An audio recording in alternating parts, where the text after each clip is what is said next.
రైతులు వరి పంట కోసే వరకు ప్రతి ఎకరాకు నీరు అందించే విధంగా కాంగ్రెస్ పార్టీ ప్రభుత్వం చర్యలు తీసుకోవాలని మాజీ ఎంపీ వినోద్ కుమార్ డిమాండ్ చేశారు. బీఆర్ఎస్ ప్రభుత్వం అధికారంలో ఉన్నప్పుడు కాకతీయ కెనాల్ నుండి నీటిని విడుదల చేసినట్టు గుర్తు చేశారు. వరద కాలువ ద్వారా మిడ్ మానేరు ఎల్ఎండి ద్వారా ప్రతి ఎకరాకు నీరు అందించామన్నారు. మేడిగడ్డ ప్రాజెక్టును వర్షాకాలంలో పునరుద్ధరించి రైతులకు సాగునీరు అందించాలని సూచించారు. కరీంనగర్ జిల్లా మనకొండూరు మండల కేంద్రంలో ఆయన మీడియాతో మాట్లాడారు. రానున్న ఎన్నికల్లో బీఆర్ఎస్ గెలుపు కొరకు కృషి చేయాలని పార్టీ శ్రేణులకు పిలుపునిచ్చారు. వాగులలో నీళ్లు లేవు, వాగులలో బోర్లు వేసుకున్నా కూడా బోర్లు నీళ్లు రావడం లేదు. మరి ఇప్పుడే గిట్టున్నది. మార్చ్, ఏప్రిల్, మేలో మంచినీటి కూడా ఇబ్బంది కావచ్చు. సరే, మిషన్ భగీరథ ఉన్నప్పటికీ కూడా కొన్ని దిక్కుల బోరు నీళ్ళు కూడా ఉపయోగపడతాయి. కాబట్టి మాకు ఇబ్బంది అవుతున్నది. ముఖ్యంగా మరి ఇప్పుడు నాట్లు వేసుకున్నాం, ఇప్పుడు పొట్టకొచ్చే సమయం ఇది.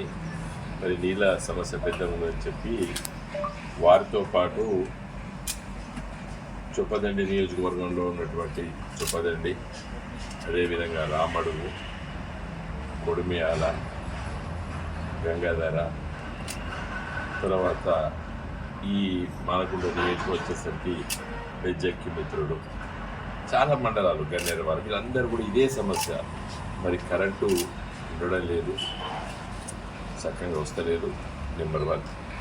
సరే, కరెంటు చక్కగా వస్తలే కానీ వస్తుంది, కానీ నీళ్ళు ఉంటలేవు, ఇప్పుడే ఉంటలేవు. రేపు పొట్ట వచ్చి ఈనిన తర్వాత 1-2-3 తళ్ళు చాలా పెద్ద ఎత్తున పెట్టకపోతే మరి పంట పండదు, మాకు చాలా ఇబ్బంది ఉన్నదని చెప్పి ఆందోళన వ్యక్తపరిచారు.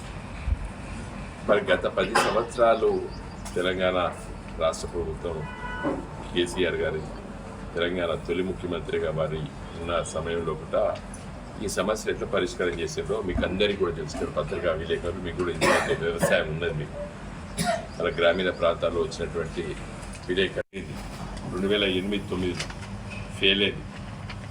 చంద్రయాన్ 2 2019 ఒకట మరి అది చంద్రమండలంపై మన చంద్రయాన్పై మన రాకెట్ పోయి అక్కడ సెటిలైట్ ఆడ పోయి ల్యాండ్ అవుతుంది అనుకున్నాం.